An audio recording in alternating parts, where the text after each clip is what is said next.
नमस्कार, हमारे इस विशेष में आपका स्वागत है। भारत के पूर्व उप प्रधानमंत्री और भाजपा के सह संस्थापकों में से एक श्री लाल कृष्ण आडवाणी जी आज 96 वर्ष के हो गए। आज ही के दिन 1927 में लाल कृष्ण आडवाणी जी का जन्म सिंध के कराची में रहने वाले एक सिंधी हिंदू व्यवसायी परिवार में हुआ था। आडवाणी जी के नेतृत्व में ही पार्टी ने अपनी नई हिंदुत्व विचारधारा के साथ अयोध्या में राम जन्मभूमि आंदोलन को आगे बढ़ाया था। 1980 के दशक की शुरुआत में विश्व हिंदू परिषद ने तत्कालीन विवादित स्थल पर भगवान राम को समर्पित एक मंदिर के निर्माण के लिए आंदोलन शुरू किया था। भारतीय जनता पार्टी ने इस आंदोलन को अपना समर्थन दिया, इसे अपने चुनावी घोषणा पत्र में शामिल भी किया। इसका फायदा पार्टी को 1989 के लोकसभा चुनावों में मिला। जहां 1984 के चुनावों में पार्टी को मात्र 2 सीटें मिली थीं, वहीं भारतीय जनता पार्टी ने 1989 के आम चुनावों में आश्चर्यजनक रूप से 86 लोकसभा सीटें जीती। यह आंकड़ा प्रभावशाली था क्योंकि पार्टी सिर्फ एक दशक पुरानी थी और फिर भी बहुत पुरानी और अधिक अनुभवी कांग्रेस के खिलाफ लड़ाई लड़ने में कामयाब रही। भले ही कांग्रेस ने चुनावों में बहुमत हासिल किया, लेकिन उसने सरकार बनाने से इनकार कर दिया। ये वो समय था जब राम जन्मभूमि आंदोलन लगातार गति पकड़ रहा था। देश भर में लाखों हिंदू रामलला के निवास को दोबारा पाने की मांग करने वाले आंदोलन में भाग लेने के विचार से ही उत्साहित थे। कई राजनीतिक नेताओं संगठनों ने 1980 के दशक के अंत में राम मंदिर आंदोलन को मजबूत करने में महत्वपूर्ण भूमिका निभाई, जिसमें मुरली मनोहर जोशी, उमा भारती जैसे भारतीय जनता पार्टी के नेता और विश्व हिंदू परिषद और आरएसएस से जुड़े कई समूह शामिल थे। हालांकि आडवाणी निसंदेह आंदोलन का राजनीतिक चेहरा थे। सोमनाथ से अयोध्या तक रथ यात्रा 1990 में आडवाणी जी ने ही निकाली थी। आडवाणी जी ने राम जन्मभूमि आंदोलन के समर्थन के लिए गुजरात के सोमनाथ के पवित्र मंदिर से उत्तर प्रदेश के अयोध्या तक रथ यात्रा शुरू की थी। इस रथ यात्रा के विचार ने तुरंत हिंदुओं को आकर्षित किया, क्योंकि इसने सोमनाथ से अयोध्या तक का रास्ता तय कर लिया था। रथ जहां भी गया वहां उत्साहपूर्वक उसका स्वागत किया गया, जिसमें कई हिंदुओं ने मंदिरों की घंटियां बजाईं, जबकि कईयों ने थालियां बजाईं और रथ का स्वागत करने के लिए नारेबाजी की। कुछ लोगों ने रथ पर तिलक लगाया, उसके पहियों की धूल उनके माथे पर बिखेर दी। इस रथ ने उत्तर भारत के एक बड़े हिस्से को कवर किया था। हालांकि बिहार के समस्तीपुर में तत्कालीन मुख्यमंत्री लालू प्रसाद यादव ने सांप्रदायिक तनाव पैदा करने के आरोप में इस रथ यात्रा को रोक दिया था। वहीं आडवाणी जी की रथ यात्रा पर विराम लगने से बहुत पहले अभियान ने अपने इच्छित उद्देश्य से अधिक हासिल कर लिया था। उस समय के पीएम नरसिंह राव के कार्यकाल में जब आडवाणी का नाम भ्रष्टाचार में सामने आया तो उन्होंने लोकसभा से इस्तीफा दे दिया।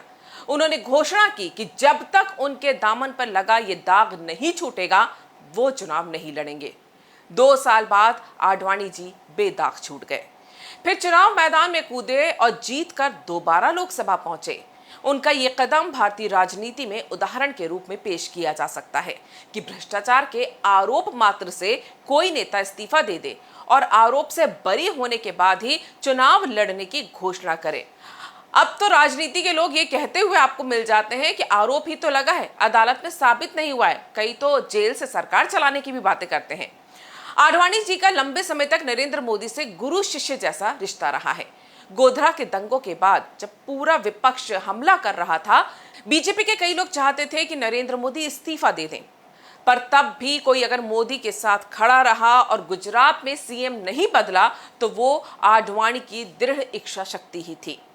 बेटे को उन्होंने चुनाव नहीं लड़ने दिया, ये भी एक मिसाल पेश की। साल 1989 में लोकसभा चुनाव होने थे। पार्टी में शुरुआत से ही लालकृष्ण आडवाणी भाई भतीजावाद के विरोधी रहे थे। ऐसे में आडवाणी जी ये नहीं चाहते थे कि उनके बेटे गांधीनगर से चुनाव लड़ें, जबकि वो इस बात को पूरी तरह जानते थे कि अगर उनके बेटे जयंत वहां से चुनाव लड़ेंगे तो वो आसानी से जीत जाएंगे। विशंभर श्रीवास्तव की किताब आडवाणी के साथ 32 साल में एक वाकये का जिक्र किया गया है। इस किताब के मुताबिक आडवाणी जी ने अपने पुराने दोस्त और अहमदाबाद के पूर्व सांसद हरिन पाठक से ये कहा था कि जयंत गांधीनगर से आसानी से जीत सकते हैं, लेकिन मैं उन्हें चुनाव लड़ने की अनुमति नहीं दूंगा। उस समय उनके दोस्त पाठक ने उन्हें सलाह दी थी कि वो नई दिल्ली की सीट को अपने पास रखें और अपने बेटे जयंत को गांधीनगर से लड़ने दें। इसके बाद 1989 में आडवाणी जी 2 सीटों दिल्ली और गांधीनगर से चुनाव लड़े। दोनों ही सीटों पर उन्हें जीत हासिल हुई। हालांकि बाद में दिल्ली की सीट से इस्तीफा देकर गांधीनगर सीट को अपने पास उन्होंने रखने का फैसला किया। बाद में जब दिल्ली में उपचुनाव हुए तो कांग्रेस उम्मीदवार राजेश खन्ना को यहां से जीत हासिल हुई। राजनीति में भाई भतीजावाद का विरोध करने वाले लालकृष्ण आडवाणी ने अपने बेटे जयंत की राजनीतिक पारी में ब्रेक लगाने पर भी कोई हिचकिचाहट पेश नहीं की। हालांकि गांधीनगर में अपने पिता और फिर बीजेपी के लिए 1991 में प्रचार कर रहे जयंत आडवाणी ने इकोनॉमिक्स टाइम्स को दिए एक इंटरव्यू में चुनाव लड़ने की इच्छा जाहिर की थी। हालांकि जयंत आज तक चुनाव नहीं लड़े। राजनीति के शिखर पर पहुंचे लालकृष्ण आडवाणी को साल 2015 में देश के दूसरे सबसे बड़े सिविलियन अवार्ड पद्म विभूषण से सम्मानित किया गया। वो 4 बार राज्यसभा और 5 बार लोकसभा के सांसद रहे। इसके अलावा उन्होंने देश के 7वें उप प्रधानमंत्री के तौर पर अटल बिहारी वाजपेयी सरकार में अपनी सेवाएं भी दी हैं। वो 1998 से लेकर 2004 तक राष्ट्रीय जनतांत्रिक गठबंधन की सरकार में गृह मंत्री थे। लालकृष्ण आडवाणी को लेखन में भी काफी रुचि रही। उन्होंने कई पुस्तकें लिखी।